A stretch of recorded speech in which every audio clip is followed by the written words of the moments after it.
Welcome to Social Impact Ireland's Business for Social Impact Incubator Showcase in partnership with Innovate Communities Dublin. Get ready to meet 11 amazing social entrepreneurs who have completed the 6-month incubator programme.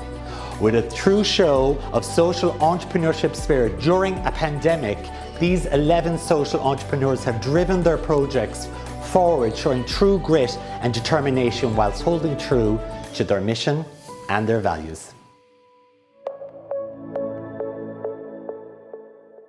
I'm here with Pauline Gannon, the co-founder of Social Impact Ireland. Pauline, thanks for having me involved in your showcase today. I really appreciate it. And I just want our viewers to know, what exactly do Social Impact Ireland do, and why is collaboration so vitally important to your organisation? Richard, it is such a pleasure to have you again on another showcase. And Social Impact Ireland support social businesses and the people behind the social businesses. We help people to take an idea and create an impact around that idea through a social enterprise business model. Collaboration, the year that we've had, I think collaboration is absolutely vital. It is key to everything that we do at Social Impact Ireland. It is key, I think, to a post-COVID recovery. And what you're going to see today, I'm hoping, is the importance and the influence of collaboration during really difficult times. So what we're going to have today is we're going to have some speakers. We're going to have the CEO of Innovate Communities. We've also got 2 guest speakers, and we've got 11 amazing social entrepreneurs. And as you go through the showcase, what I would really love you to do is to remember that all of this happened in the middle of a pandemic. And as we moved through a pandemic, we were in lockdown and restrictions. And in some ways it was really beautiful because we all came together. We came together to make the most of what we had, and that's what we did with this incubator. So by collaborating with different organizations, different experts, and bringing all of this together, what we have produced is what we're going to see today, which is our Dublin incubator and the 11 people that we are going to showcase as we move through the next 2 hours. And these 11 participants basically of social enterprises that are giving back to society and to their communities. Absolutely, how amazing is that? And I think what's even more amazing about the social enterprises that we're about to see today, the majority, if not all of them, have been affected in some way by the business idea, the topic, the issue, the cause that they've now decided to take action on. So, like Richard, you can have an idea, but an idea will always just be an idea unless you take action. And that's where Social Impact Ireland come in. We help you to take that action, and out of that action comes the positive social impact. That's amazing. Now let's meet Fiona Descateau, the CEO of Innovate Communities, to discuss further the importance of collaboration. Hello, thank you very much, Richard, for the lovely introduction. I'm absolutely honoured to be invited as keynote speaker to today's event. As a social entrepreneur myself, I can empathise with the exhilarating, thought-provoking and somewhat questionable journey to startup many of you are on. I know it's far from easy to take the path less travelled, and it's even harder trying to stay on that path. And to tell you the truth, my path has had quite a few potholes, but even though they're lessening, every so often one does appear again. And navigating these, as you know, does get easier. But what makes the process less daunting and more impactful is by working with others together who are in the same or similar space to achieve that common goal. So today, I'd love to share what we're doing in the world of collaboration. And hopefully by doing that, I'm imparting some nuggets of information in this space to you that will be useful in your world as social entrepreneurs and entrepreneurs. At Innovate Communities, we support communities to create solutions that result in sustainable improvements in their neighbourhoods today, and we hope well into the future. How do we achieve this? Well, it's basically through innovation and collaboration. We believe that citizens are the experts in their own lives, and therefore the best results come from working closely with them to solve the challenges that they face. Whether the community challenge is to reduce poverty, increase social housing or combat crime, there is a growing recognition that wiser and bolder approaches are needed to effectively meet the complex and deeply rooted challenges. I have to say, I truly believe that working harder on our own is not enough at this stage. We know the importance of partnering with relevant organisations who, like us, are committed to better outcomes to effectively deal with these challenges. That is why collaboration is absolutely key to our success, and it should be the key to yours as social entrepreneurs. Over the last 5 years, we have worked directly with individuals, local authorities, statutory bodies, businesses, non-profits and universities to enhance participation, leadership and resilience in our communities through designing new or enhanced services and projects with the community, but most importantly, for the community. And some of these services and projects are actually growing into new enterprises and new social enterprises, which is incredibly exciting and rewarding, as you all know through your own work. Through our experience with community change, we've come to understand that to be effective requires an appreciation of both the challenge the community is hoping to address, as well as the deep understanding of the unique characteristics of the community surrounding it. And by community, I mean ecosystem. This is everything from the resident facing the challenge to their family, support organisations, funders, local councillors, and not only the local ecosystem, but how the regional and national ecosystem impinges on this challenge. Because as you know, they're all interrelated. I believe we have to look at the bigger picture. And many of you as social entrepreneurs will have already done that in your pre-start analysis. And if you haven't, there's still time, and I urge you to get a pen and map out who is in your frame, who is in your ecosystem. Why? Well, if we're to impact that person who's struggling, or their family and others in the community, we have to collaborate with the ecosystem as a whole to affect change for them and others in the long term. To us, Innovate Communities, collaboration is central to everything we do. So I'd like to give you a bit of an insight into how we're doing this. Our model of collaboration has been built on our own practice over the last 5 years and through our learnings with MIT in the US. It's quite simple, really. We look to create systemic change through beginning with the visualization of the ecosystem, or the frame where the issue or challenge lies. And I'd also like to emphasize that this is not the only tool that we have developed to use in this space. It's just one of them. So the tool basically brings people together, all the people that represent the ecosystem. For example, if you're looking at child welfare, in the system you'll have children, guardians, TUSLA, social welfare, counsellors, schools and local government, for example. Everyone who is affecting the welfare of that child in a room or on an online virtual space. The tool facilitates you to see your system in one view, with your own eyes, and therefore allows you to interpret it in a very different way from how we would usually operate, taking us away from what we'd see as our traditional tools of sitting around boardroom tables, taking copious amounts of notes on flip charts or in our notebooks. And let's be real about this. How many of us actually go back and reflect on these notes? So our tool allows people to, in their ecosystem, to firstly visualize their current system and where they think they fit. It enables each person or group to see how each component of the ecosystem fits together. The people in the system can then visualize how they want to change their ecosystem into the future. And then, most importantly, the gaps that are highlighted between the current system and the preferred system allow us at Innovate Communities to focus on developing and designing, co-designing prototypes with them to test the system change. And then what we want to do is eventually work towards a shared plan, impacting the strategy of all stakeholders that are present in that ecosystem or frame to enact what we call collaborative impact, leading to what would be the ultimate, or what is the ultimate goal of systemic change in that ecosystem.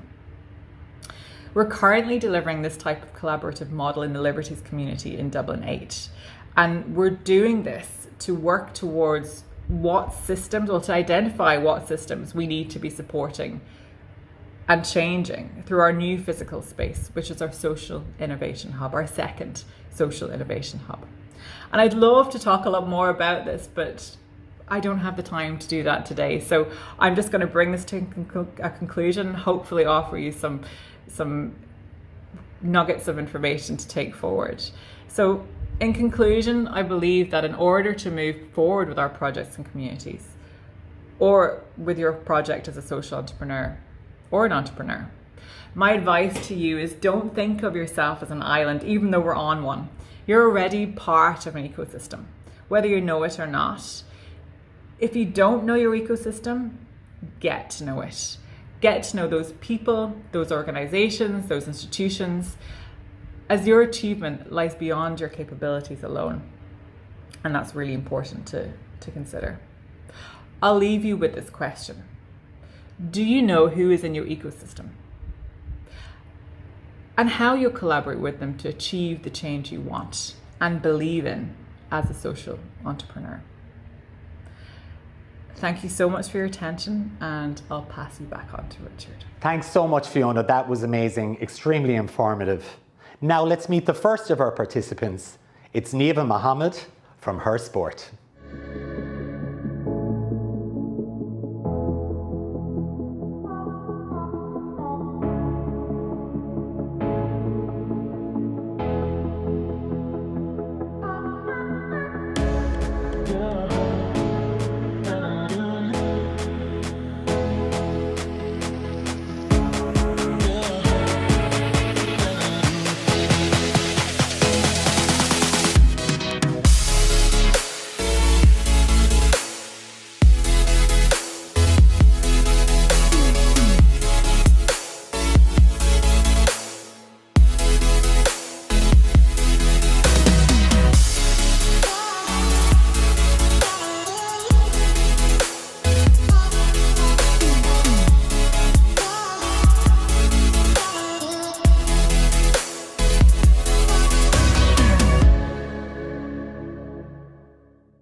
Hi Neve, hi Mohammed, welcome to the showcase. You are the first participants I'm speaking to today, and I'm so excited to meet you both. Can you both introduce yourselves and tell us a little bit about what Her Sport does?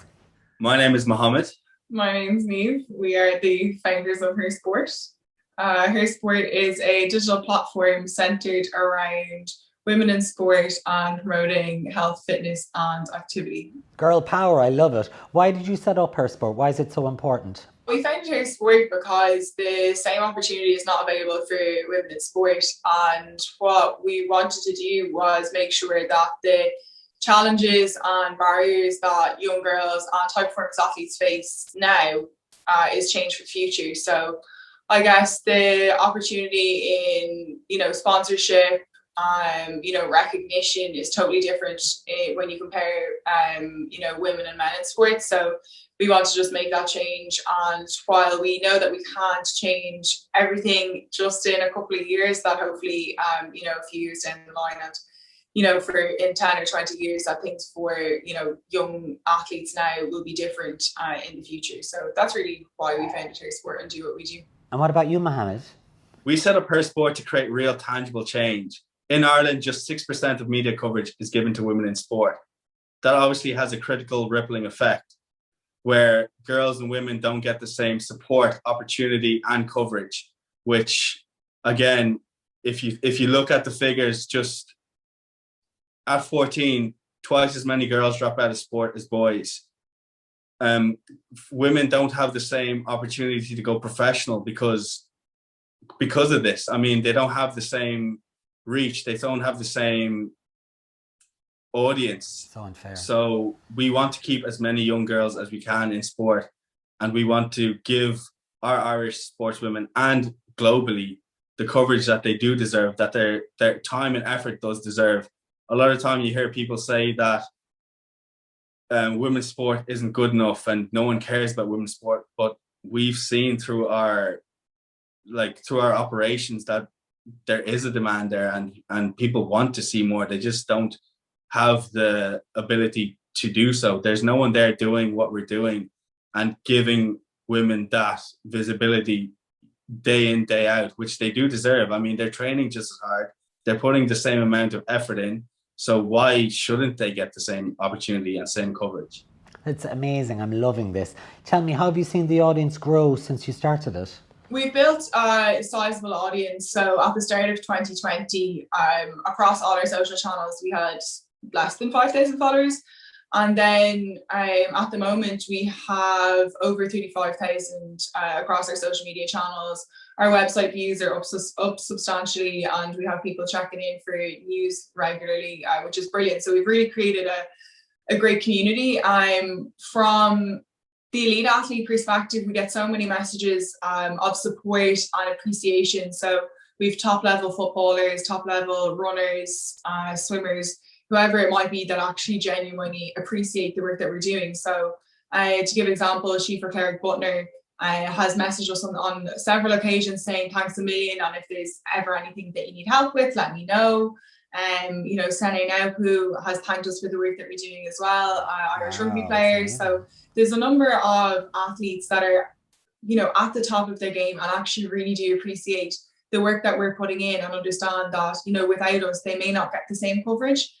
So it's really brilliant to see that in their eyes, we are important, and that they really respect and appreciate the work and the effort that we're putting in to change things for them and also to change things for the future. And then from the other side of it, from the grassroots side of it, we have so many young girls and teenagers that would be reaching out to us and saying, I really love the content. I love to connect with the other athletes, and it's brilliant to see the role models. We do hear the horror stories of, I'm involved in, this Gaelic club or involved in this soccer club, and we don't get the same support as the boys do. And that's really disappointing. And that's really why we're doing what we're doing, is to try and change that and make sure that they get the same opportunities, or at least better opportunities than they're getting. That warms my heart. It's good to hear that. How are you hoping to develop her sport moving into the future? For the further development of her sport, we are really looking for sponsors and partners this year. We know that bigger in financial backing can really help us get as far and wide as possible. And we're also really interested to talk to people that are industry experts and can give us advice and guidance on to, making this business as impactful as it possibly can be. So we decided that we were going to send something to Brian O'Driscoll and Amy Huberman. Brian had spoken about women's sport and his support of women's sport, and himself and Amy have really big pull and reach, I think, in Ireland and across the world. So we decided that we would be quite clear and direct with, contacting them, and we sent them a nice note and some Hair Sport merchandise. And I think it obviously did well, because then we saw him wearing the Hair Sport top on off the ball, which is brilliant. And I think like what Mohammed was saying, the pull and the weight that he has, to a different audience is so great. And to have Brian O'Driscoll wearing Hair Sport and the audience that he has, really will make an impact and will, help us to create change for women in sport. Who runs the world? Girls. Well done, Niamh and Mohammed. Take my hat off to you. It's lovely to meet both of you. And I can't wait to see what you're going to do next year. Amazing. Thank you. Now it's time to meet the next of our participants. It's John Ward from Raconteur. Digital landscape gardening is the insertion of rich content into Google Maps to make any location a lot more interesting. Points of interest enhance the wonders of the landscape by adding in the locality's heritage. Text, pictures, audio and visual give the visitor a multimedia experience via GPS on their smartphone. And it allows local people to do it themselves with ease for free, using their voices on the clips. Got loads of places you think a visitor should be able to know and find in your locality? A must-see local landmark or a rambling house storytelling centre? Add them in so. Digital landscape gardening is in effect turbocharging Google Maps, telling visitors stories as they drive through Ireland. Populate that map with colour and candour, myth and mirth. Let your locality blossom. Digital landscape gardening. Preserve your heritage, promote your locality.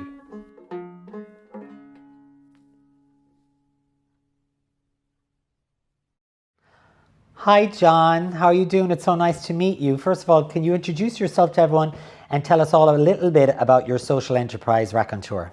My name is John Ward from Raconteur Productions, which is a digital media company specialising in heritage and travel. Everything from oral history projects to travel guides. And these days I've been working on a social enterprise called Digital Landscape Gardening, which needless to say has nothing to do with gardening and everything to do with developing the stories on the landscape around us. It's about turning a nation of storytellers into a nation of story collectors. And what I hope to do is to build a Spotify of stories, as it were, so that people can use and hear these stories in a practical way as they travel from A to B around Ireland using their smartphones. Wow, John, that's fabulous. And who exactly are your target audience? My target audience is twofold, and I'd have the provider and the end user. The provider is any proud local who's keen to record and promote the best stories in their community and tell them to the world. And then you'd have the end user, who's any tourist who is culturally curious, I think is the phrase Falch Arnold used, and is keen to find out about the best local knowledge on their smartphones. So as long as both are tech savvy, they're good to go. Oh, and why are other people's stories so important to you? Why do you appreciate them so much?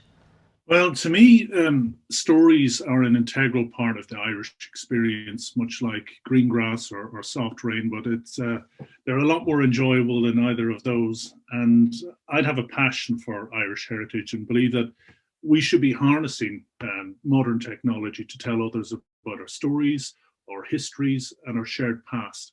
And it serves as a way of preserving posterity and helping people socially, Absolutely, culturally, and economically. And it's only at the weekend there I managed to see an ad on Irish TV, which is about and he was making the old Sunday roast, and you could hear the voiceover of his mother, and she was telling him how to do the gravy and how to roast the spuds and what have you. And at the end, that it was actually he was playing a cassette of obviously his dead mother. And I'd hazard a guess if that house went on fire, that cassette would be the one inanimate object that he would save. So quite simply, stories matter. And the pandemic must have really affected how you were collecting all these stories, people's stories. How did you overcome that? I've certainly had to pivot parts of it, in particular the Rambling House storytelling. Now, that obviously was going to be involving people meeting together, so that's had to go by the wayside. But in a way, it's actually a better system that I've come up with. I'm hoping to get families in bubbles to meet in their kitchens, around the kitchen table, maybe get the grandparents online. And therefore, I think it's a great way of getting the younger generation of storytellers to come together. And more information about that can be found at ramblinghouse.ie. Absolutely. And how did you enjoy doing the incubator program? What did you get out of it? Well, I must say I cannot talk highly enough about both Social Impact Ireland and Innovate Communities. They take a very holistic approach to anyone joining them. So they want to know what you're doing, how you can do it better, and how you yourself as an individual are functioning. So to me, it's a proper boot camp where you cannot help but improve, as these guys actually give a damn about your enterprise.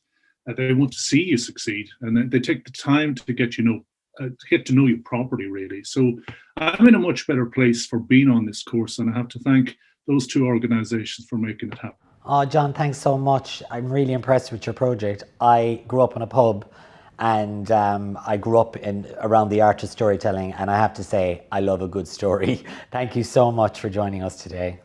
Next up, we have Sharon Lane from Working Well. It was really important for me that this social enterprise was started.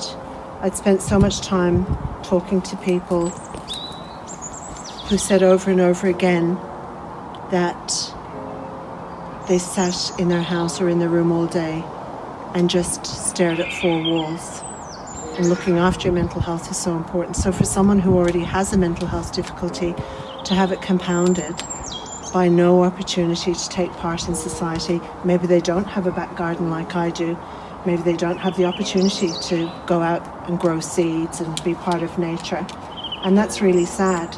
So I want this to work. I know it will work. I know the outcomes are there. And again, it's about growing those seeds. It's about taking time to listen to people, finding the right job for them, supporting them through that and being part of that journey with them. We all have a responsibility, not just me, but everyone, the whole community has a responsibility to make sure that mental health and people's mental health is treated as a priority. Providing employment opportunities for people with mental health difficulties is really important to me. I've worked in the mental health sector for so long, and I've seen the outcomes for people who've gained employment, particularly through the IPS programme. I know that this programme makes a change in people's lives. I've heard it because they've told me. It really does make a difference having an employer who's willing to come on board and place their faith in the employment specialist and in the employee to be part of their team. It makes a difference to all of us when we have people who are diverse in our workplaces, in different jobs in our community, contributing to and gaining from our communities. We've heard so much about this lately. You know, we've heard about the corporate social responsibility, we've heard about increase in diversity in workplaces, but yet we still see very little of that in terms of mental health. Perhaps it's stigma related, perhaps it's fear, who knows? Until people start talking about this a bit more, we're not going to know. I know, for me, that this has been one of the most rewarding times of my life, being a part of something that's growing, something that's building, something that gives back to the community, and something that has such positive outcomes for people. Well, makes my garden grow. Hi Sharon, how are you? So nice to meet you over Zoom. I wish it was in person. First of all, can you just introduce yourself to everyone and speak about your project Working Well? My name is Sharon Lane, and my social enterprise is called Working Well. It aims to support people with mental health difficulties into competitive employment. And tell me a little bit more about how you actually help people through your social enterprise. My social enterprise is based on an evidence-based model called individual placement and support. And this model has been very successful in many countries around the world, the UK, Australia, the United States, Japan. And in each of those countries, the outcomes for people have been employment, they've been integration back into community, sense of self-worth, being able to form new friendships. And all of those compounded are really what we call recovery, personal recovery for a person with mental health difficulties. Oh, and can you tell me some of the outcomes you've had through your social enterprise, the actual outcomes with the individuals? At times I've actually been in tears listening to people. So it ranges from a young man whose father was crying with joy when he was talking to us because he thought he'd never see his son run down the stairs and out the door to a job. And the father was like over the moon at the change in his son. Another lady who would be in her maybe later years, who's never worked in her life, was so excited about putting on a smart outfit to go for an interview because she had been told many decades ago that she would never be able to work, and she believed people back in those days and had never even attempted to try to look for work. So somebody coming along and actually asking her, is this something you might be interested in?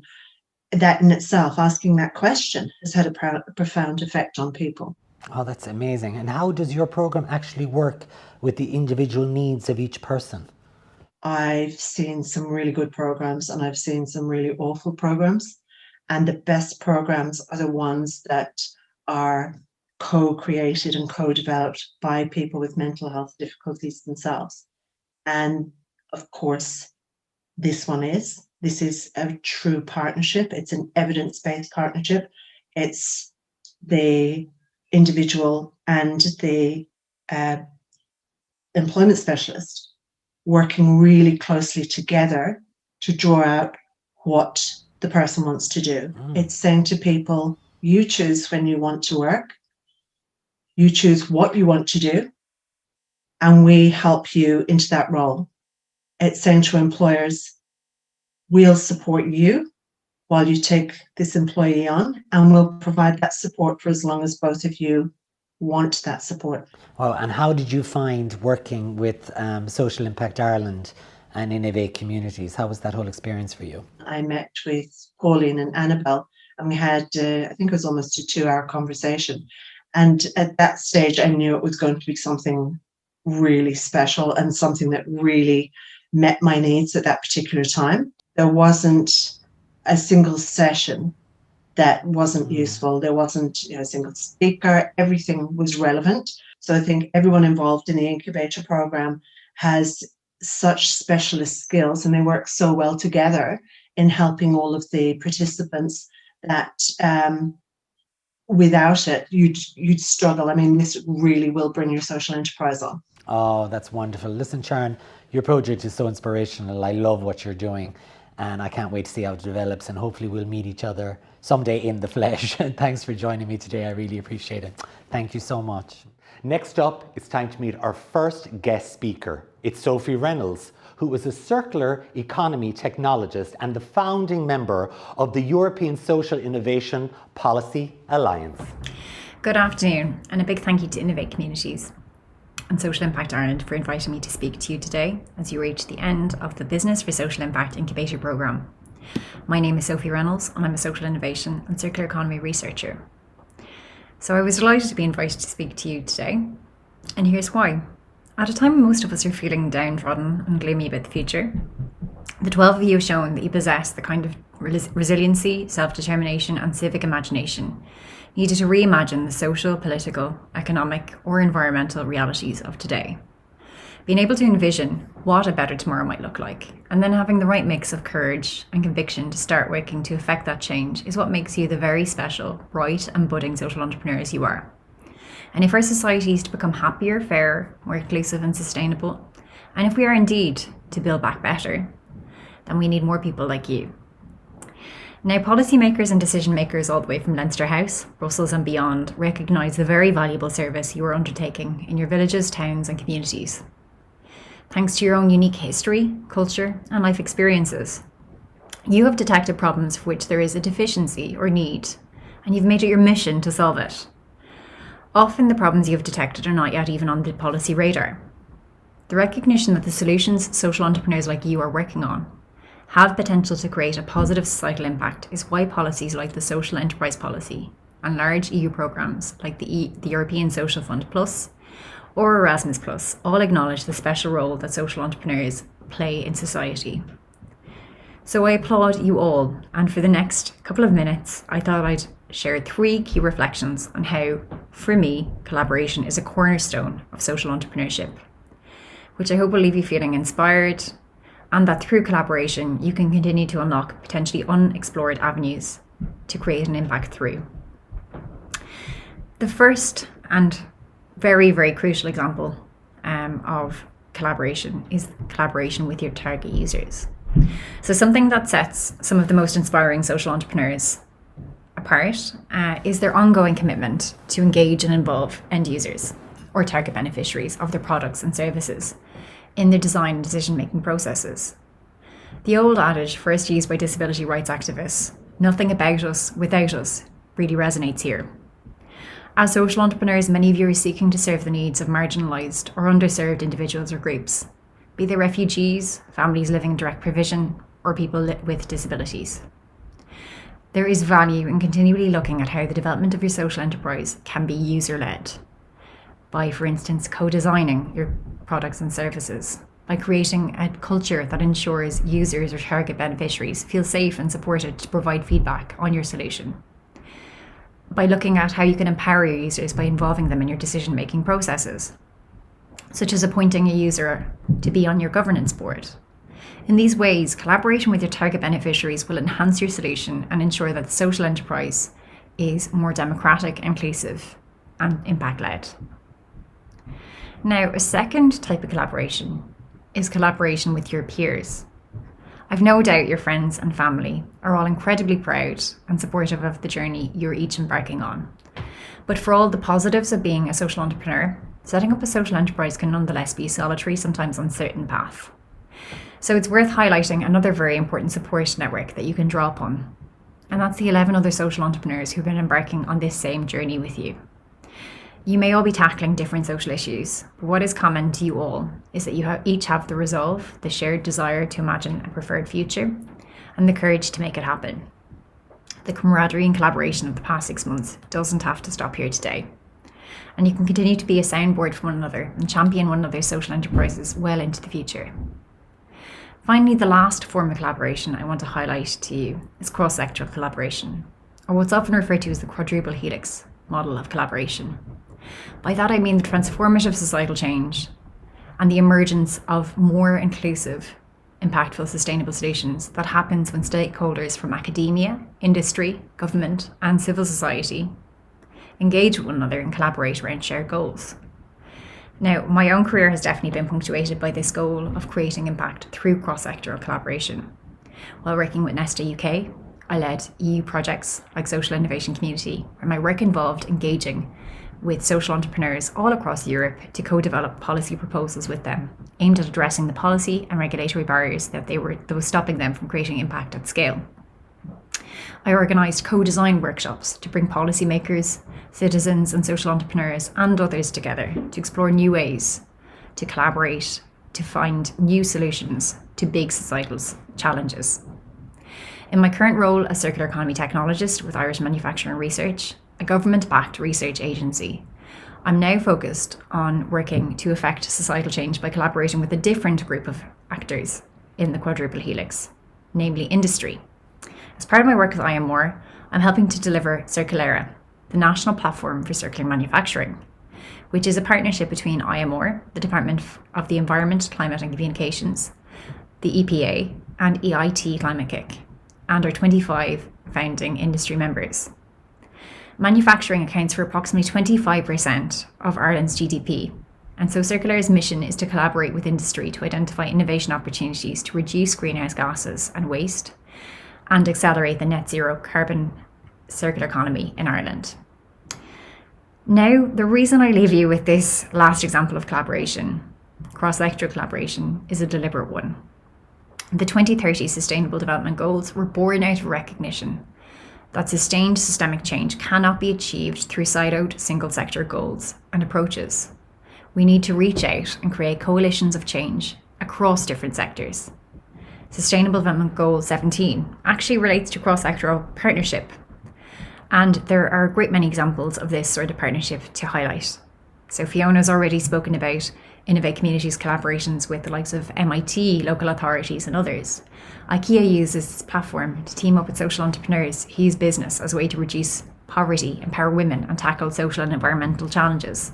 The Department of Justice is similarly committed to developing Ireland's social enterprise sector and has pledged to buy goods and services from social enterprises, and has also kind of supported social enterprises to create meaningful jobs for people with criminal convictions.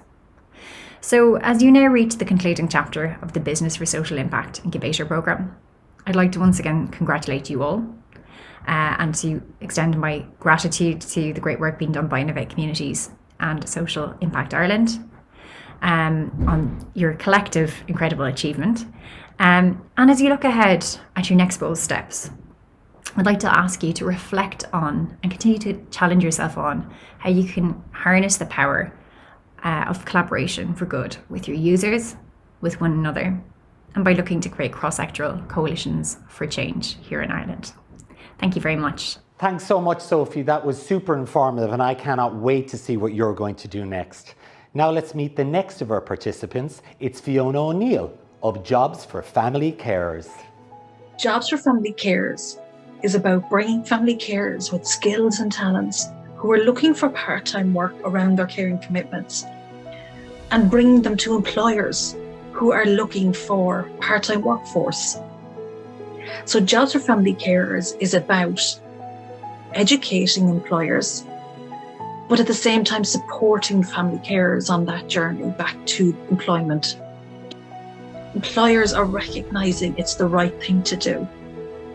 Not just the right thing to do from a conscious perspective, but the right thing to do from an economical perspective, from the benefits it's going to have on the health system. It's about empowerment, employment, support, and advocacy. So are you a family carer or know someone who is? That's maybe at home caring for a partner, caring for a parent, caring for a child. Get in contact with Jobs for Family Carers to find out more.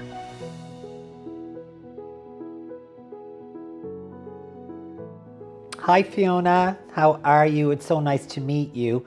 First of all, can you introduce yourself to everyone and then tell everyone a little bit about Jobs for Family Carers and what you actually do? My name is Fiona O'Neill. My social enterprise is Jobs for Family Carers. Jobs for Family Carers is really about bridging the gap between family carers who are at home looking after sick loved ones, maybe someone who's elderly or disabled, and bridging the gap with employers across Ireland who are looking for part-time employees and a part-time workforce, and bringing the two together. And how does your social enterprise actually help them and impact their lives in a positive and meaningful way? The real impact that I'm trying to have with Jobs for Family Carers right now is family carers. No one planned to be a family carer when they were little. No one said, when I grow up, I want to be a family carer. Anyone can be a family carer at any stage. They can wake up in the morning and find out that someone's sick. In the meantime, people have qualifications and skills and trades that they've developed over life, and they still have those skills and trades to be able to give now. So even though they have their commitments of being a family carer, to be able to use those skills on a part-time basis around their caring commitments, and to be able to bring those benefits to employers as well. So to be able to use those skills is not just about having a pay slip or an income, but it's about finding yourself and being yourself and just having your own identity as a family carer. And you provide a strong support network to actually help the carers while they're in part-time employment. We have a network of over 2,000 family carers right now in Ireland who come together and ask questions. For example, a family carer who's considering going back to part-time employment and asking, well, if I go back, how did you manage it? How did anyone else manage it? And other family carers coming back with their answers and their suggestions and help. So Jobs for Family Carers' own networking little group that we have has helped family carers across Ireland so much. And Fiona, more importantly, who supports you in this entire process? Where are you getting the support you need? What's happening in the background when it comes to support and supporting me to be able to deliver Jobs for Family Carers is there's so many networking groups out there that have been able to coach me and hold my hand in being able to deliver Jobs for Family Carers. Oh, good. There's also family carers out there that are supporting me and driving me on to get Jobs for Family Carers delivered. They've come on board as speakers throughout the year. So we have speakers every month. So family carers come on board, given their time to do that. And my own family, as when it comes to a support mechanism, I'm a family carer myself. So that's where Jobs for Family Carers stems from. So it's my own family when it comes to support is behind Jobs for Family Carers. And how does this part-time job help the family carer situation at home? Now more than ever, Jobs for Family Carers is vital across Ireland. With COVID and with the lockdown, not just for family carers, but for people across Ireland, it has had a huge impact on mental health, but for family carers especially. Lockdown seems to be a new thing for a lot of people, but having to stay at home and being locked down is nothing new to family carers. So to have a part-time job as an outlet for a social aspect, a psychological aspect, just the emotional side of things, that's where the key lies, where it comes to Jobs for Family Carers and being so vital in Ireland right now and helping family carers, not with their mental health, but their life at home. Yeah, of course. And what was the biggest lesson you learned from taking part in the Incubator Programme? What I have found so different about Social Impact Ireland is that they concentrate so much on the social enterprise, but they concentrate on you as an individual as well. And one can't happen without the other. Yes, as a social enterprise, it's all about your impact in Ireland. It's about delivering. It's about your operation. But that can't happen unless you're in the right place. And Social Impact Ireland makes sure that the business and you as a person are one. And that's the key. Oh, good. You know, Fiona, I want to thank you because I was actually a full-time carer for 8.5 years for my own parents. They both passed away now, God bless them, but I really appreciate the work you do, offering people a part-time job while they're working as a carer. It really is an amazing mental and creative outlet for them too. I really appreciate you. Thanks so much. I love talking to you today, and the best of luck with your project. And now for our next participants, it's Aideen Cardiff and Emer Murphy from eBike Easy. eBike Easy was established to support and enhance the cycling experience, particularly for those who are new to or returning to cycling, or those who are cycling with children. E-cycling is great fun, and that's essentially what we're about, ironing out the pinch points along a cycling journey that can take away from the fun.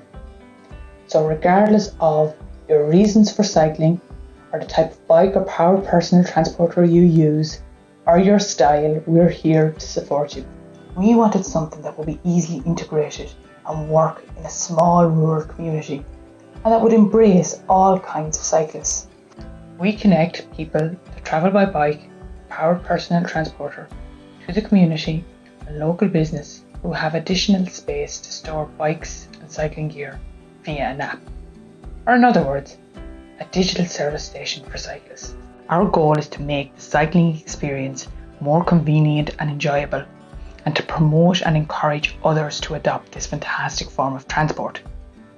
The other key and vital participants in achieving this goal are local businesses and the community. Local businesses can benefit from the service by making use of underused space. It can potentially tap into a new customer segment for the business, and it also improves the shopping experience for cyclists. The community benefits from the service as it supports outdoor recreational activity. It facilitates low carbon transport in an area, and it opens up tourism opportunities. The average e-cyclist burns between 300 and 400 calories per hour, and cycling gives people an opportunity to get out into the outdoors. It also has a great economic benefit. Cycling tourism is worth 44 billion euros per year in Europe, so that's a market well worth tapping into. And of course there's an environmental impact, as cycling reduces traffic congestion and noise pollution and fuel consumption. We want to make the entire cycling and powered personal transport experience from start to finish easy and fun.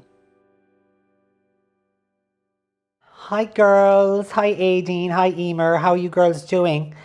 First of all, can you introduce yourselves and tell everyone watching a little bit about your social enterprise, eBike Easy? Hi, my name is Aideen Cardiff, and I'm one of the team members of eBike Easy. .ie, a social enterprise who are trying to make cycling for unlikely cyclists like ourselves more accessible. Fabulous. Hi, my name is Emer.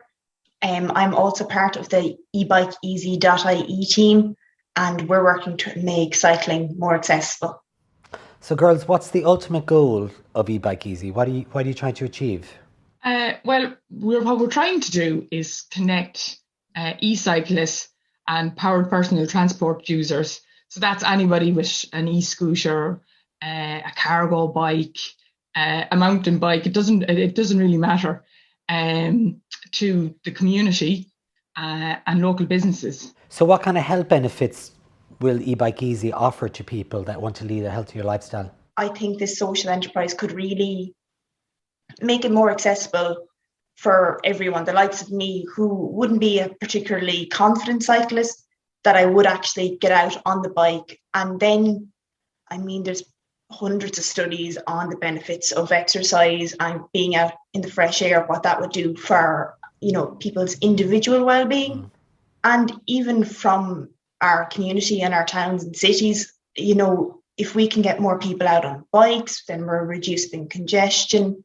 And it kind of feeds back into that well-being cycle of, well, if people aren't sitting in traffic, then they're less stressed. And it has really a rippling effect through people's lives and through the well-being of the community, really. Absolutely. And what impact do you hope to have on the culture of cycling in Ireland? The impact that I'd love to see is just a more of a cycling culture in Ireland. I think it's got to do with people just starting to cycle. So there's more reasons not to cycle than there is to cycle. So that's what I'm hoping. I'm hoping that there'll be just much more of a cycling culture.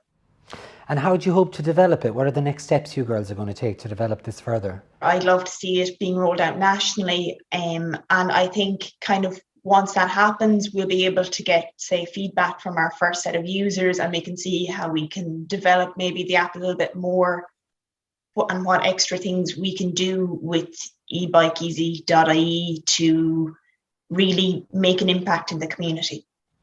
And why are you girls so passionate about making cycling more accessible to the wider community? Well, to be honest with you, I just can't believe that it hasn't been done. I just suppose I started researching it and I can't leave it alone. And I just think it needs to be done. And we're certainly going to give it our best shot. Yeah, you're right. It hasn't been done before. And you girls are doing it now, which is so exciting. I'm so happy for both of you.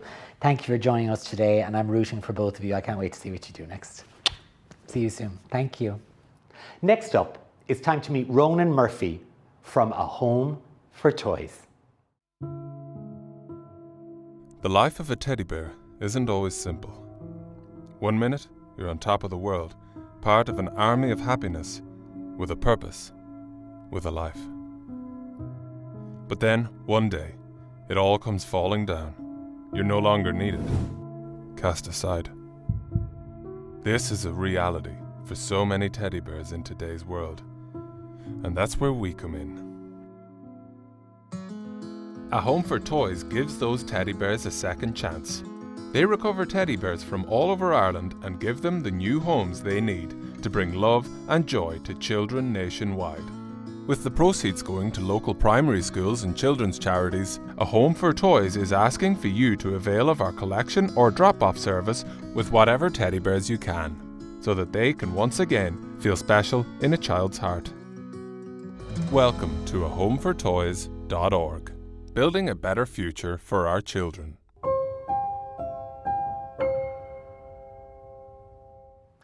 Hi Ronan, how are you? I hope you're well. Can you explain to our audience what Home for Toys, your social enterprise, actually does? Hello, my name is Ronan Murphy and I am the founder of the social enterprise ahomefortoys.org, helping to build a better future for our children. And basically, the Home for Toys is all about the recovery, the reuse and repurposing of cuddly toys, with all rewards going to local children's charities and local children's primary schools. And our mission is to deliver a profitable, sustainable, exciting and impactful social enterprise.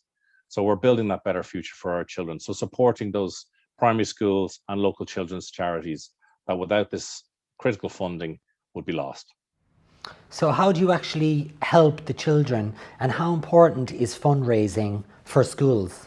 So basically what ahomefortoys.org is all about is trying to help funding our local primary schools in Ireland. So for example, there are 560,000 primary school children and a further 8,000 special needs children in our schools.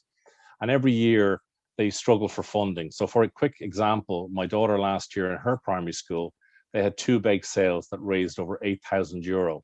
And if we were to equate that across the country, you're looking at fundraising to the tune of, in the millions, so €25 million across the country.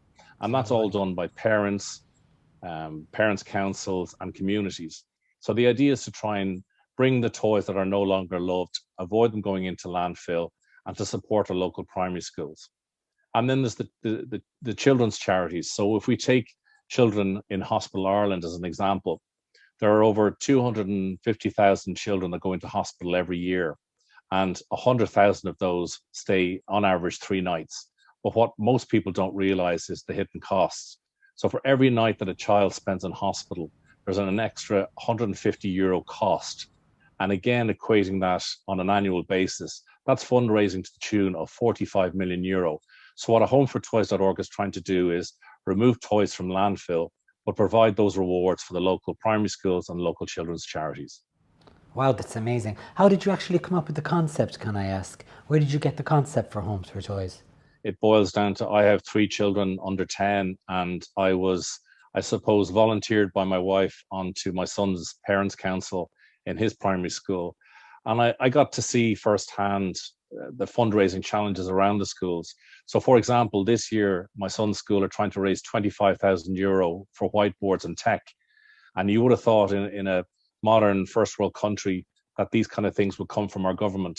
But unfortunately, the funds aren't there. So it gave me a great insight into what's happening, but also to take those much loved toys, give them a new home, recover those toys and reuse them, because we don't want to see them end up in landfill, because every toy that goes into landfill has a detrimental effect on our environment, not only currently, but also in the future. And sustainability and the circular economy are so important nowadays. They're really the hot topics. And that's really my experience and background is commercial world. I want to make this a profitable enterprise, but I want those profits to go back to our children. That's amazing. And how has doing the incubator helped the development of your own social enterprise? It's just that reassurance, building further confidence. It's pushing you along the right road as opposed to just giving you the theoretical, and it's the practical. So I suppose it's all of those elements combined. It's the support of the team. It's the fact that you feel important, and being a social entrepreneur can be quite a lonely path. And at times you can have those ups and downs, which is natural. But with Social Impact Ireland, because it's both professional and personal, you feel that you have a support team around you. That's amazing. And how are you hoping to develop it into the future? I think homefortoys.org is a first best only social enterprise currently. There's no one in that space that is looking at recovering toys from landfill and from waste. So it's certainly a great opportunity that I'd love to explore in terms of my local community, in terms of the national community across our provinces, and also to look at it on a global level at some point in the future. So I definitely think there's huge opportunities around this social enterprise. Well, thank you so much for your time. I loved meeting you today, and I can't wait to find a home for all these old toys. It's an amazing project. Congratulations, and I'll see you soon. Now it's time to meet our next participant. It's Derval Dunford of C Mindfulness. I've just finished some breathing practices with the children here in this school, and I have to say, it's such a joy. Every time I work with children, I learn so much.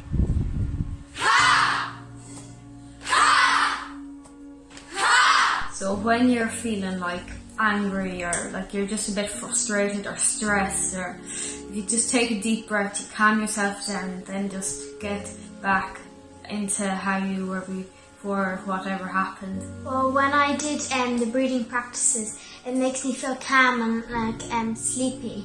But sometimes on different practices, it can make you feel energetic and excited. Some artwork after breathing practices, and I noticed that I was a lot more calm. Also, when I do my breathing practices, I feel like happier and calmer. Before that, I could feel a bit like stressed or something like. Because sometimes if you're feeling all scrunched up, then when you do breathing, then you can get relaxed and everything. Hearing breathing for me really helped me get to sleep because it made me sleepy, and it also calmed me down whenever I got angry. You change your breathing, it changes your brain, and it's a bit like a printer. You take out the old ink and you put in the new one. So when I'm at home, sometimes it might be after the weekend I mightn't be able to get to sleep that easily because I'd be up later than school nights, but and it would calm me down, and then I'd get to sleep much easier. And so when we do the breathing practice in school, it can like kind of make you concentrate on what you have to do and take a step out of your normal life and go into something that you can be like just yourself. And then and then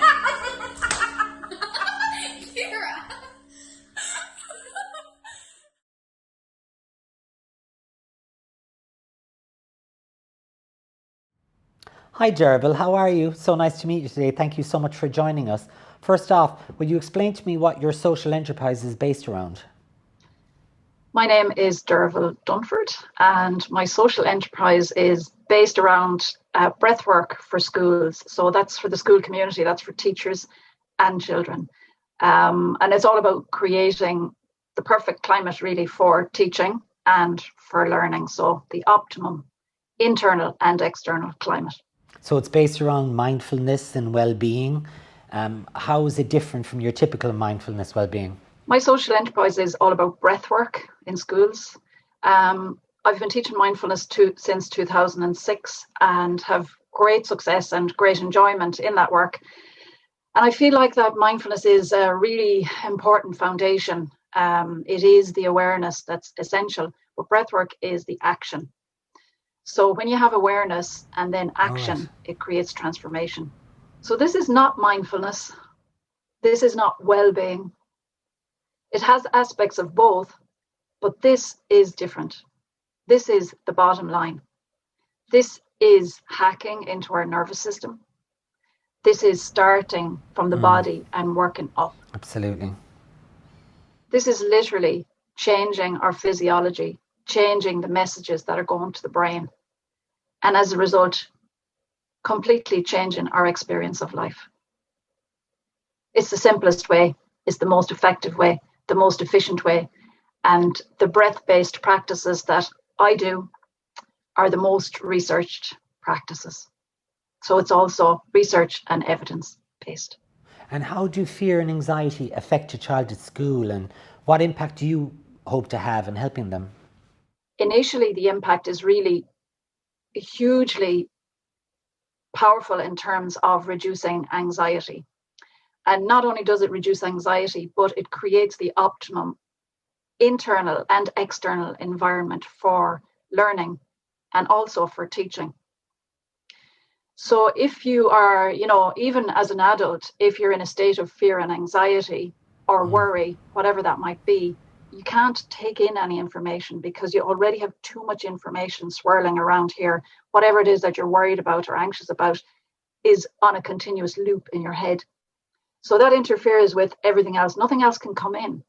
So in order to have children in an optimum state where they can be happy, they can enjoy coming into school, they can look forward to coming to school, they can go home and talk about what happened in school and just be happy and be in the optimum state for learning. That's the impact. Reduces anxiety, improves focus and concentration, and just allows the children to be fully themselves and just be a bit happier. You know something, I always forget how to breathe. I'm terrible. Why is it so important to remember how you're breathing? We think about diet and we think about exercise, all really important things, but we rarely stop to think about the breath. So breathing and emotions are bi-directional. So when you change your pattern of breathing, you change your emotional state. And I'm not saying this is actually research based. One of my teachers, Dr. Patricia Gerbarg, she's actually a professor of psychiatry and a medical doctor. She says that basically the brain listens to the lungs. So if we want to create some kind of state of calm, state of relaxation, state of optimum functioning, be able to get to sleep, any of those things, if we want to do that, the easiest, quickest, most effective place to start is with the breath. The brain listens to the lungs, that's unbelievable. What feedback have you got from children you're working with? Some examples of the impact have been a reduction in anger issues.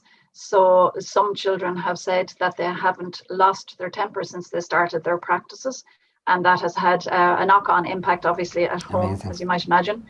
And in general, most of the children said that it helped them to sleep. They used the practices for sleep and that they just generally felt a lot calmer and more focused. Oh my God, you're after making me more conscious about my breathing.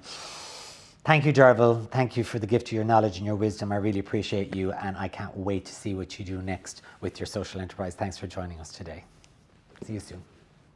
Now it's time to chat with Rosie Coonanay from Dignity Partnership.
Hi Rosie, how are you? It's so nice to meet you. Can you introduce yourself to all of our viewers and explain your social enterprise Dignity Partnership a little? It's really lovely to have you, to have this interview with you. My name is Rosemary Kunene, and my social enterprise is Dignity Partnership. So Dignity Partnership is a social enterprise that aims to promote integration for refugees and people living in direct provision through entrepreneurship and personal development programs, and also self-employment. And what impact do you hope to have in helping these people achieve their dreams? So the impact that Dignity Partnership is giving out there is giving people that hope.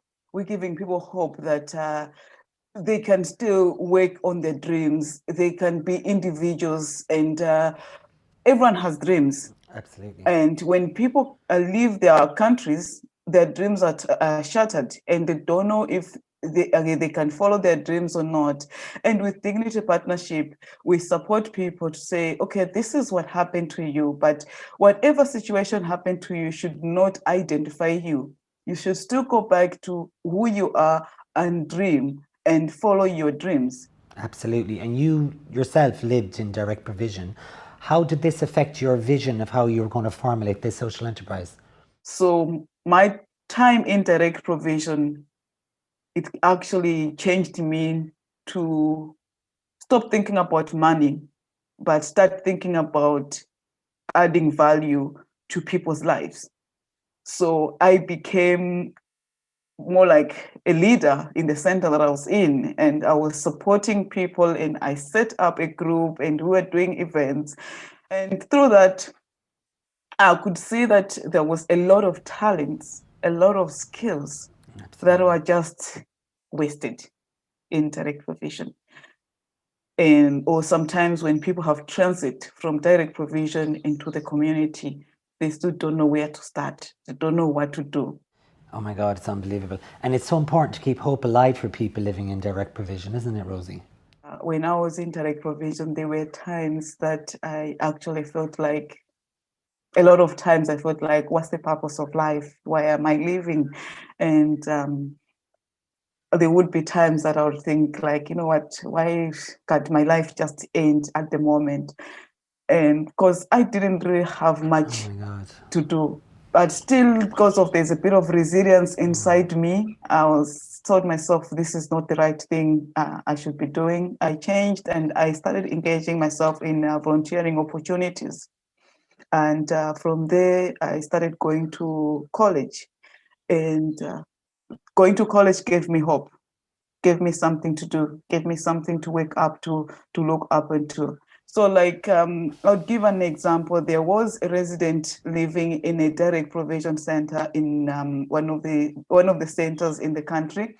And she thought, as someone who was into fashion, that dream was gone and she would never be able to do any of her work that she was doing back home. And interacting with Dignity Partnership and going through our programs, we gave her the tools to be who she was back home, and now she's working her way out to get back into her fashion work that she wanted. And there are some that they just want the word of encouragement from people who have gone through the direct provision system, how they can look after themselves, and how they can develop their skills and talent and make them profitable for them. So I would say that the main impact we are making at the moment is giving people hope. Oh, that's amazing. Well done, Rosie. How does people living in direct provision, how does it actually affect their lives? Can you explain to everyone? I think dignity is should I say, is part of a human right, that people be treated with respect and dignity. What we've noticed is that when people live long stays in direct provision, their dignity is stripped off, their rights are stripped off, their will to live is stripped off. So when that particular person leaves the direct provision and goes into the community, they don't know where to start. They don't know where to start when it comes to employment. or education, because because of the long stay, it has destroyed them. There is a lot that refugees can contribute to the community if they were given the opportunity. Absolutely. And all the businesses that you've helped set up of people in direct provision, how do you acknowledge them? The things that we're planning to do also is to acknowledge and recognize the businesses that are in our community, that they are not out there, they are not seen, but they are or they are being run or being led by people with a refugee background or some people living in direct provision. So we are organizing an awards night on the 20th of June. So this is just in preparation, and we are going to give awards to people who have fabulous. braved it all against all odds. They are still out there and trying to be themselves and trying to contribute to the economy of the country, regardless of what happened to them. And what advice would you give to people that can hear you now that are in direct provision? What do you want to say to them, Rosie? Say is that for those people who are watching and feeling that they're alone or feeling that they are stuck, we are calling on to everyone who has the experience of direct provision or experience of being a refugee or living in direct provision to come forward and join the team, or join the team, and let's work together and empower ourselves and live a life of dignity. Rosie, thank you so much. You're such an inspirational person. I loved meeting you. I love the work you're doing. I think it's so vitally important for society, and I applaud you. You go, girl. You're amazing. Thank you so much. I hope to meet you one day in the flesh. See you soon. Thank you. Next up, let's meet Miriam Spallin from Connections Arts Centre. Connections Arts Centre is an online community space where adults with disabilities can learn, grow and connect through the arts. We offer accessible online art and lifestyle programmes that are uniquely designed and led based on the needs of the disability community. We also work collaboratively with disability organisations, designing bespoke programmes to complement their services. I'm working with Connections Arts Centre as an art tutor, and it's a wonderful way to bring creative and artistic people together. The people who face, so many barriers to participation in life are people with disabilities, and it was always about trying to kind of make the arts more accessible to those people in those communities. My name is Brendan O'Connor. I work with the Education Department in the DSPCA. Our ethos is grounded in empowering the disability community. Connection Arts Centre, one of the organisers, Miriam, approached me. What we hope to do is we could run a 4-week course on different topics each week. Like, we could run one topic on dogs, how to look after your dog. Creativity is wonderful. It's a language that you kind of speak together, so disability is gone. Connected through this love of creativity. If you want to do art, try art. If you want to do music, try music. Yoga, try yoga. But the thing is, try. Everybody is creative, so come and just try it out. At worst, you're going to meet a whole load of people you're going to have a bit of fun with and connection with, and at best, you're going to find amazing skills and abilities that you didn't even know you had. Hey Miriam, how are you? It's so nice to meet you. First and foremost, can you introduce yourself and maybe tell us a little about what the actual centre does? So my name is Miriam Spallin and I am the founder of Connections Arts Centre.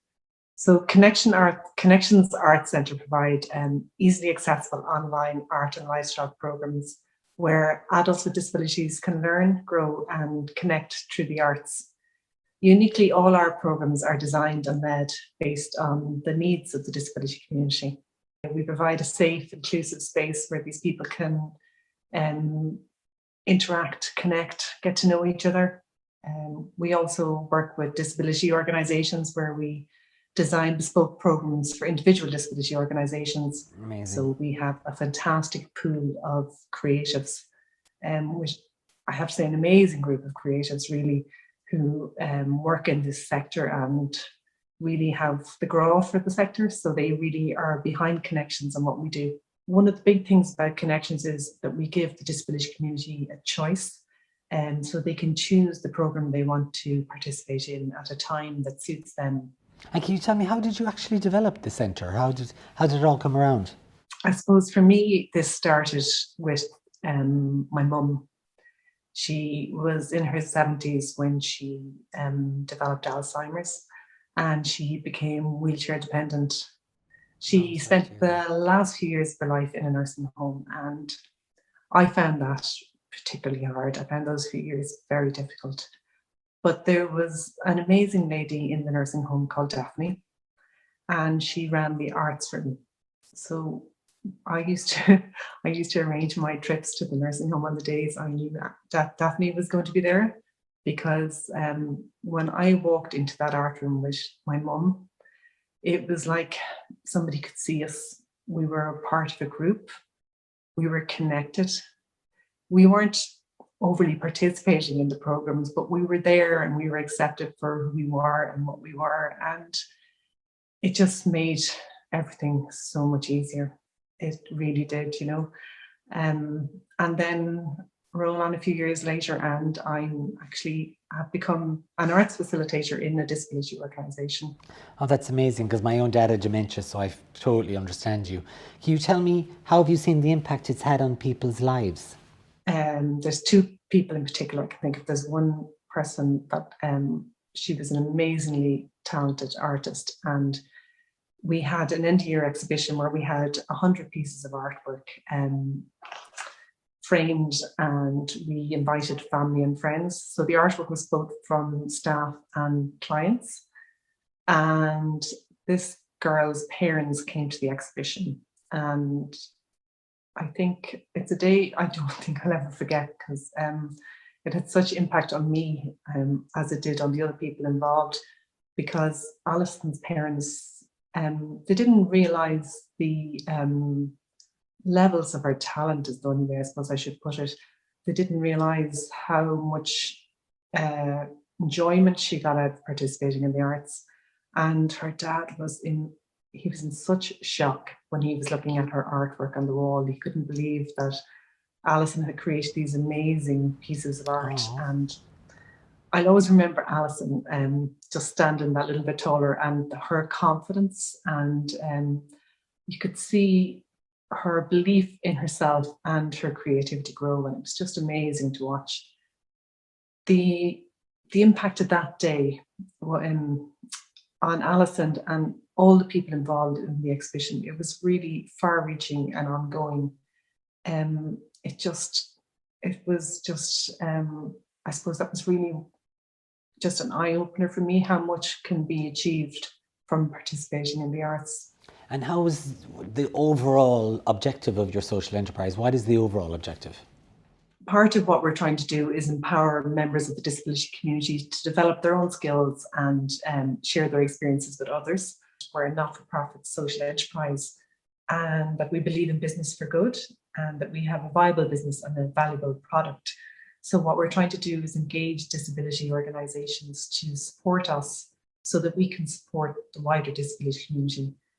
We'll design bespoke programs for them. We take the hassle out of organising these services, you know, and in turn, they are helping support the wider disability community. Oh, Miriam, this is really heartwarming stuff. Honestly, you're melting my heart here. It's amazing. That was a beautiful story. I'm loving what you're doing, and I'm especially loving the creativity. Keep up the good work, and I hope that we meet face to face one day. And congratulations. Thank you so much for joining us today. Now it's time for our next guest speaker. It's Sean Mullen from Third Space, a social enterprise that brings people together. Good afternoon, and welcome to Smithfield. My name is Sean. First thing I want to say is congratulations. Well done on completing your training, and I hope it's just the start of something much greater. My job is to tell you the story of a social enterprise called Third Space that has been going for almost 10 years now. And I'm going to tell you this story not so that you'll think how great we are, but rather because I'm hoping that you'll think, well, if they can do it, we can do it, or I can do it. And that really is at the heart of the Third Space story, because the fact that we're still open, still trading, still in business is amazing, and it's still amazing to me to do it. So you can do it. I decided to film it in Third Space so that even though it's going to be noisy and stuff like that, that you'll get an idea of the place, because the place itself is at the heart of what it is that we're trying to do. So let me just try and show you around. This is the space that we are in. It's a cafe that back in the days when we were allowed to seat people in cafes would seat about 50 people. Sometimes we'd squeeze a few more in than that. And then outside, it's right in the heart of Dublin, Smithfield Square. So outside on the square, we would seat another 16 people back then. We're hoping to seat them again in a few weeks' time. But until then, we're working takeaway only. So this is the space here. These are some of our staff here. There's Sabrina serving the customers coming in, and that's Kira making the coffee there. Great artist. And this is our kitchen space here. And this is Chloe, who manages the kitchen. When we operated full capacity, we would have a team of about 21 people who would be working in here. And it runs as a busy cafe, operating weekdays 7 in the morning to 6 in the evening, and Saturdays and Sundays for less hours. And then on top of that, in the evenings, we make the space available to a whole variety of groups to use as their meeting space, their activity space for all kinds of things. And that's at the heart of what Third Space is. So let me take you back to November 2011.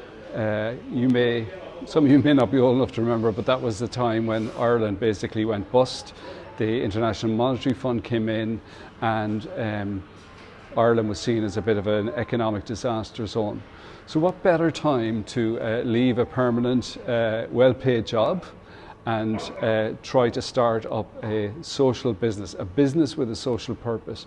We did not know the term social enterprise. It wasn't familiar the way it is now. The idea that the Irish government would have a social enterprise policy hadn't even crossed our minds back then, but here we have it now. And then a few months after that event happened in November, in March the following year. So that was November 2010. And then in March 2011, there was a shooting at the horse fair in Smithfield Square, almost right outside our door, followed by a bit of a riot, a battle with using clubs and slash hooks. That was the #1 item on the main evening news. So if it was a crazy time to start a business, a lot of people thought Smithfield was a crazy place to start it. And a lot of friends said, really, Smithfield? Is that why would you go there? And we would say, that's exactly why we want to be there. We want to be part of something that changes this part of the city in some way. That was our purpose. We hit a lot of roadblocks along the way before we opened our doors. We had huge challenges getting finance. We were turned down by the bank because they saw we had too much of a community focus. We were turned down by a community financing body because we had too much of a business focus. So we got stuck in between those two things. And I remember calling in the builder into this space when he was in the middle of the fit out, 3 weeks into a 6-week fit out, and saying to him, Tom, I'm sorry, but we won't have enough money because the bank had turned us down for the loan that they'd virtually promised that we would get. And so we had to stop and go and try and find more money. So the finance came eventually from individuals who trusted us and trusted in the project enough to lend us either 5,000 or 10,000 euro for a period of 5 years, most of them interest-free. And that's where the finance came to start up the operations. They eventually all got their money back, though several of them confessed to me that they never thought that they would get it back. But after 5 years, everybody was paid back and I was able to sleep at night again. We opened on Valentine's Day in 2012. And we opened at 11 o'clock in the morning, and at 11:15 there was nobody in here, and I thought, oh my goodness, what have we done? What a mistake have we made?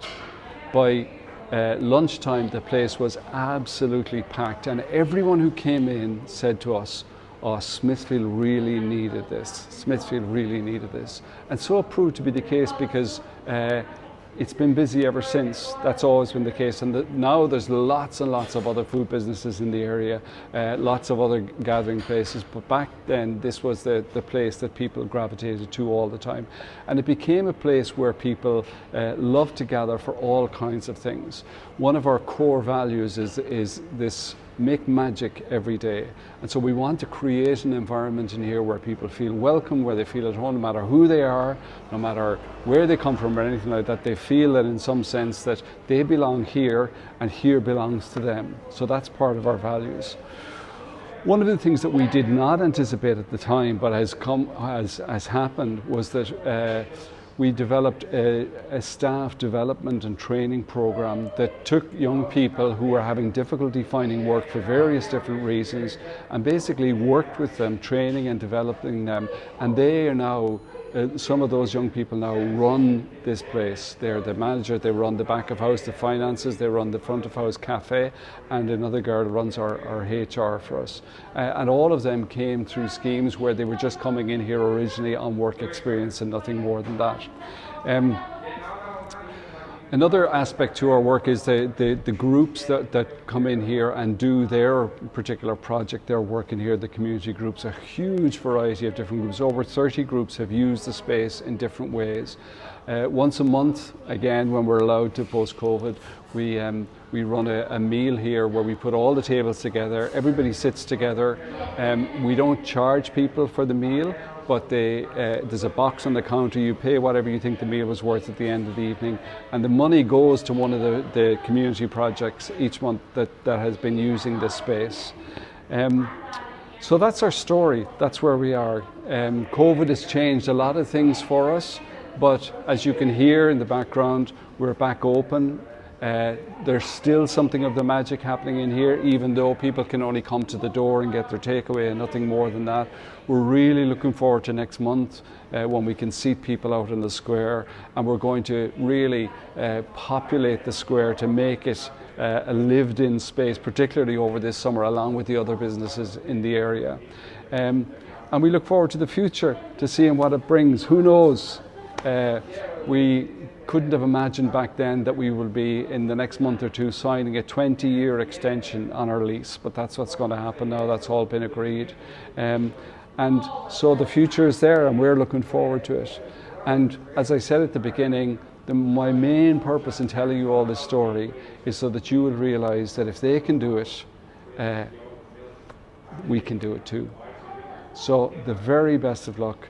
And if we can be of any assistance in any way, if there's anything that if you'd like to come in, drop in, talk to us, we'd love to be able to be of help.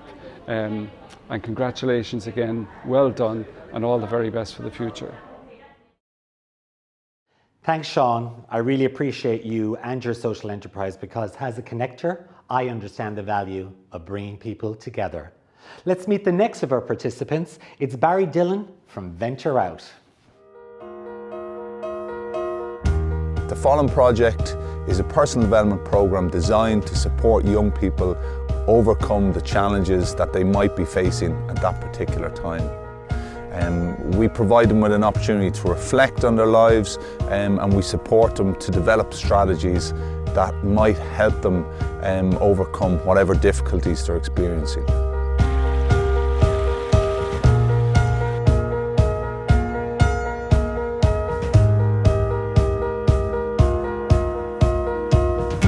In the Follen Project, we go camping for a few days, and it's through the setting up of tents, through the cooking of meals all together, that we can realise these transferable skills that we learn through like one-on-ones or the activities, and how that can be transferred into the everyday life and how that can be beneficial in their future jobs in the workplace. I was really excited about going into Follen because I always really liked nature, and I've done hiking before, but never anything this extreme, and I think it's a great way to just get even further into it and to challenge myself.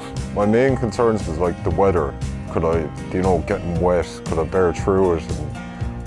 But to be honest, like getting through that and getting to base camp after a long day is really rewarding.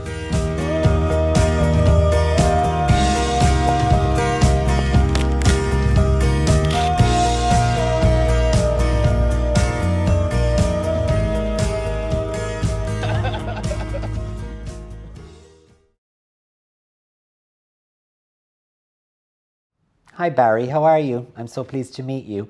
Can you tell the audience a little bit about what Venture Out does and introduce yourself to everybody? So my name is Barry Dillon and I am the Programme Manager with a registered charity called Venture Out Wilderness Project. We're a not-for-profit social enterprise, and our mission is to design and develop a range of innovative outdoor nature-based personal development programs with a specific focus on supporting those from disadvantaged and marginalised communities. Wow, that's amazing. And how does nature play a role, Barry, in what Venture Out does? We use the outdoors, we harness the therapeutic value of engagement with nature. And one of the positives from COVID, if there are any, is that people have started to look towards the outdoors as a resource that they can really tap into and use for the benefit of their own health and well-being. And would you encourage kids to get involved with Venture Out? Like, what would they learn from working with you guys? To pick one story of a young person who engaged in our Ember wilderness-based expedition, they came to us at a time in their life where they realized the change was necessary, but they weren't entirely sure how they would approach that or what they could actually do to implement change themselves. For the time that they were away with us, they got to re-examine who they were, to explore some of their skills and strengths.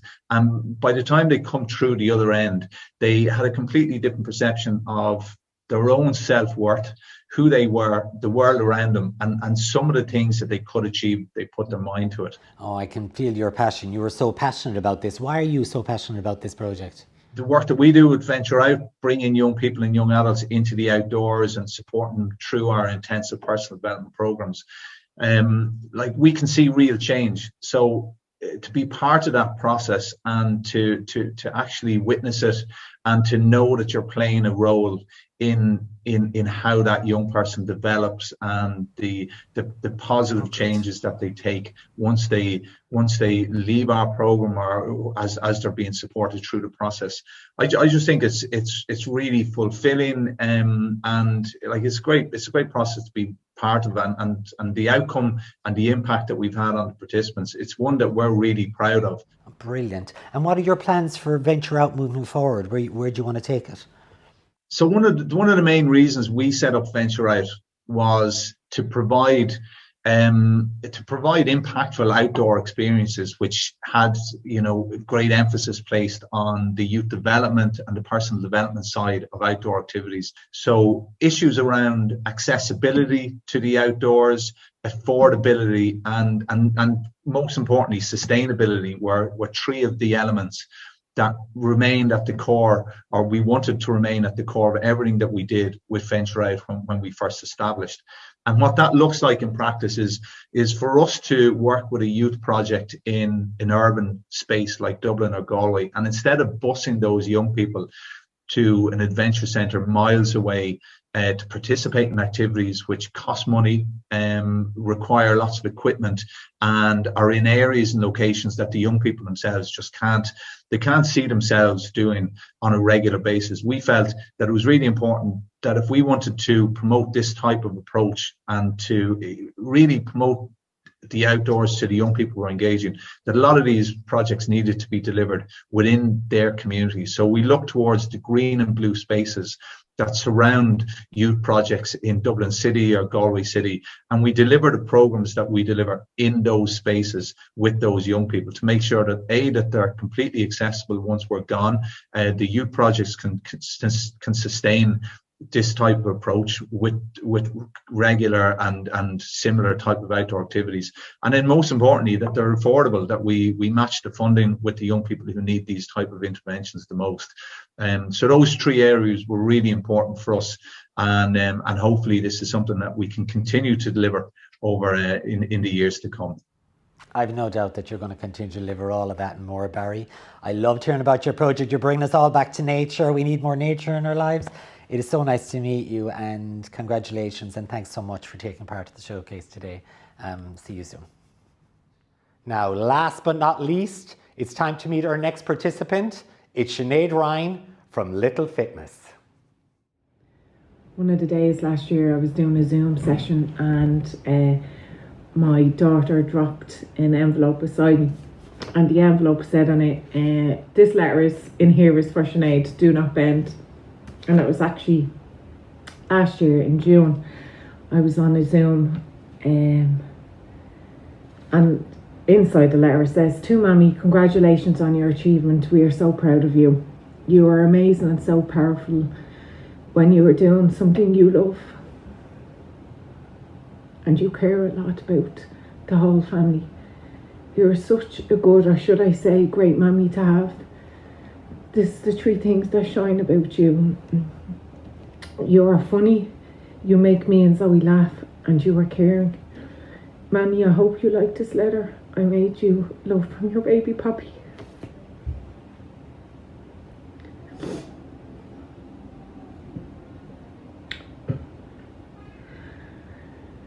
I suppose, like, if a 10-year-old can get it and understand what you're doing, like, why can't we all get it? Like, why can't we all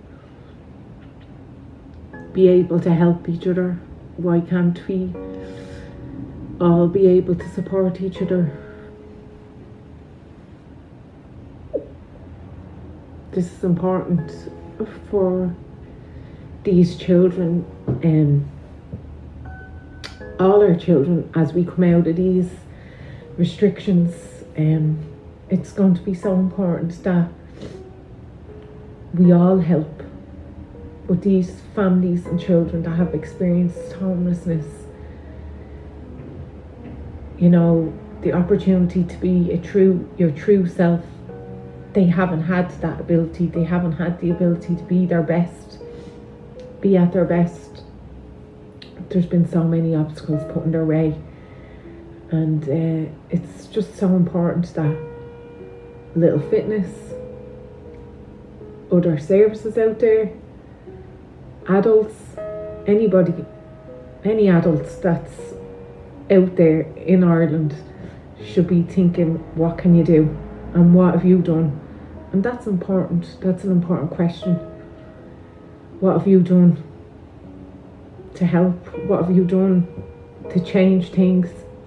What have you done to make things easier for somebody? It's an important question to ask yourself, and what can you do and how can you help?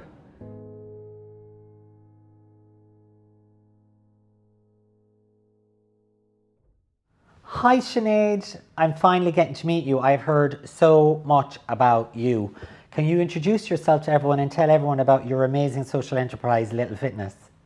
So I'm Sinead Ryan. I'm founder of Little Fitness, and Little Fitness is a fun, inclusive educational fitness program for children who are experiencing homelessness.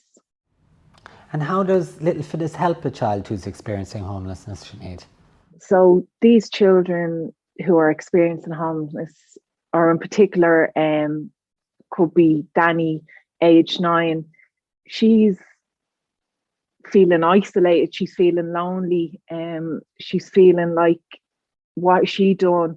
And blames herself and has that guilt of, why am I here?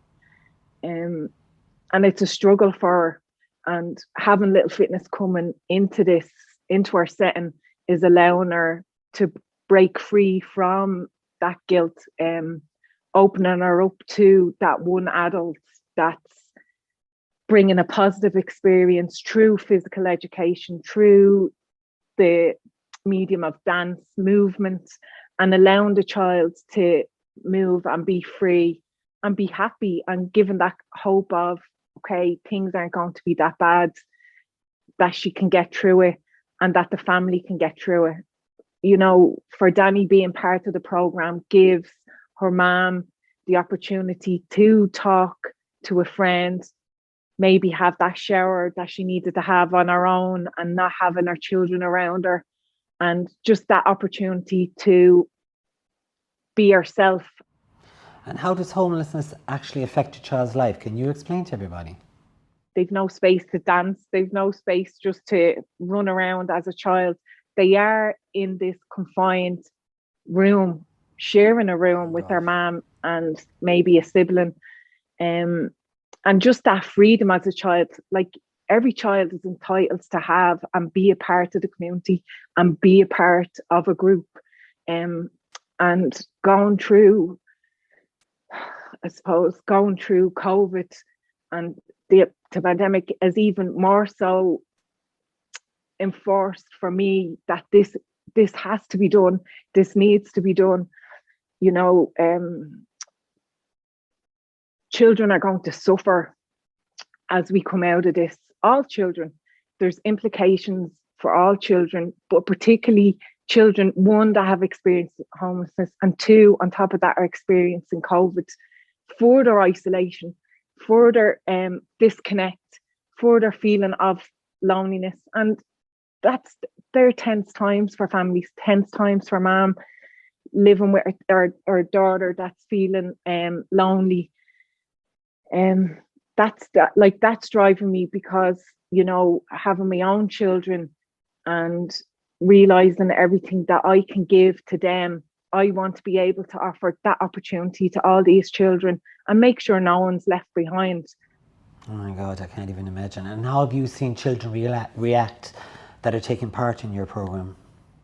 The children that knowing I need to be part of this, I want to be part of this, and just that kind of happiness, their smiles, their engagement, and knowing that this is a good opportunity for them, no matter whether they're 4 or 10, they all get a different kind of experience through it. And that's what's really important. It's not just about the fitness elements, it's about coming together and connecting as children, but also showcasing themselves individually and letting themselves shine and grow. And that's where they gain the positivity. That's where they gain a different kind of outlet. Opens up a conversation between a child and a mother that mightn't be there. And like for a week of little fitness, for a child, 7 days can be a tough time, never mind 3 months, 12 months, and you're still in these emergency accommodations. If you have something like this running in these settings, that one day, you're changing the dynamics of the day, you're changing the conversation, just parent engagement, parents are happy, child is happy, and it's just such a positive experience for everybody involved, myself included, the child, the parents, and the people that are working in the settings. They get to see just the openness. You know, it can be quite restricting in these services, and also, you know, lonely. Some parents don't want to engage with other families. So by having something like this, it is inclusive. There's no prejudice. Every child can come. Any child that wants to come can come in. So you're not selected. You're not particularly asked. If you want to engage, you come and you're part of the Little Fitness program. You're part of the Little Fitness team. Sinead, it's positive because of you. You make it positive. You are an amazing person.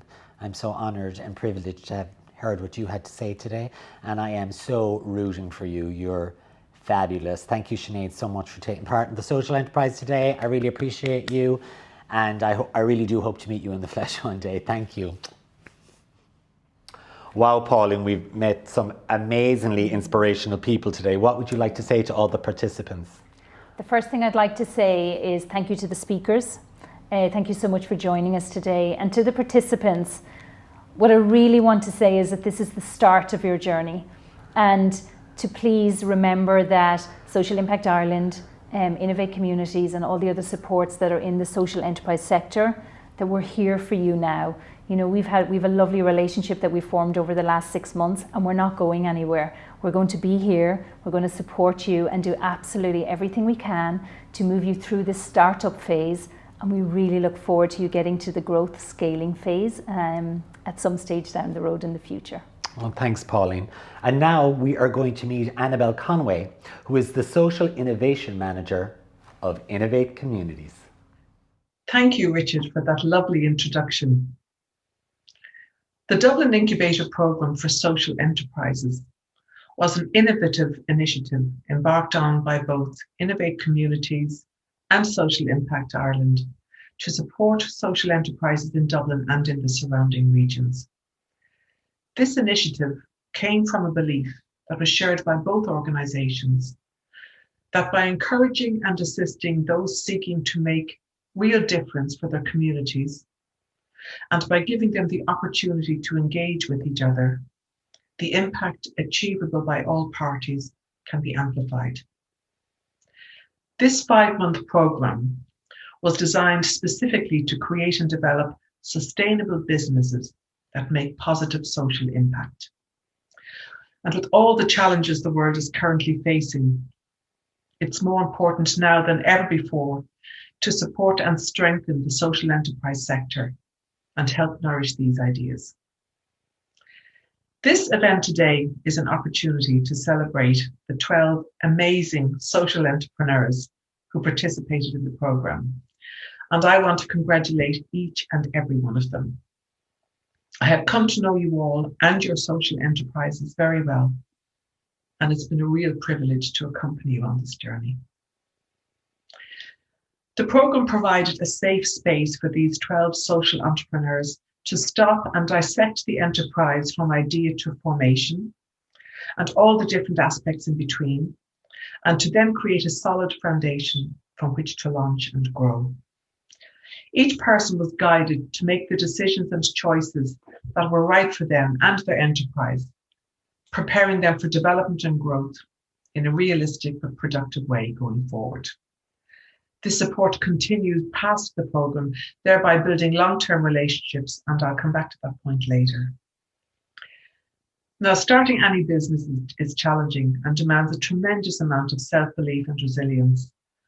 And what makes this programme truly unique is that it supports the individual on this personal journey as well, and not just their business.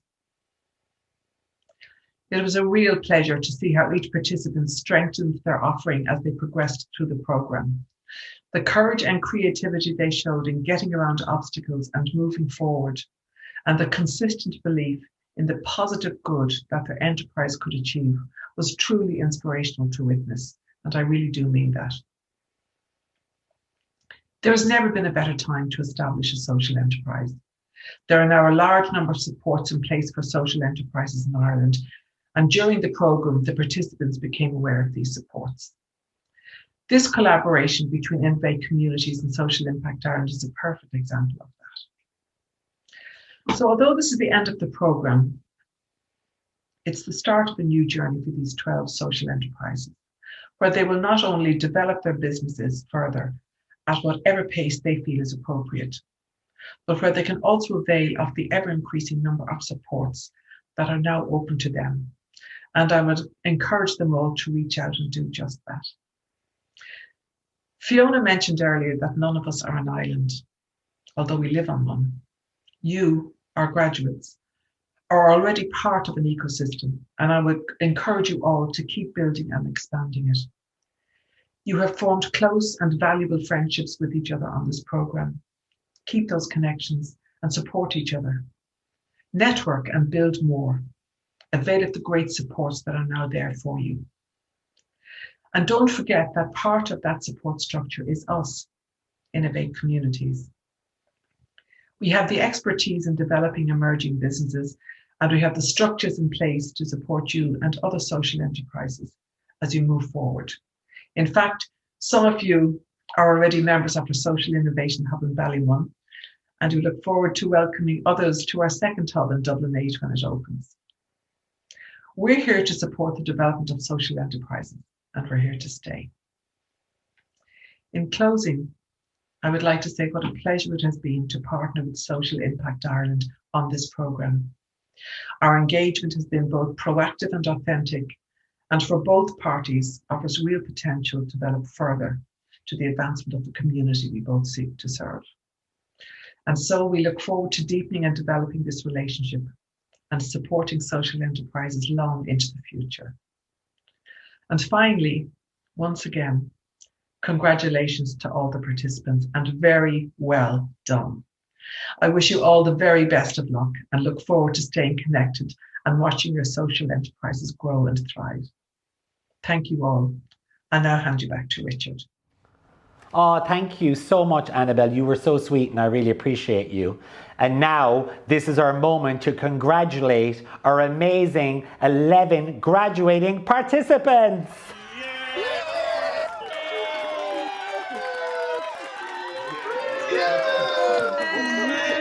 Thank you so much to all of you. You are all incredible and I'm so proud of all of you. This is Richard Lynch, this is Miss Pauline Gannon, and you have been watching Social Impact Ireland's Business for Social Impact Incubator Showcase in association with Innovate Communities Dublin. We'll see you soon.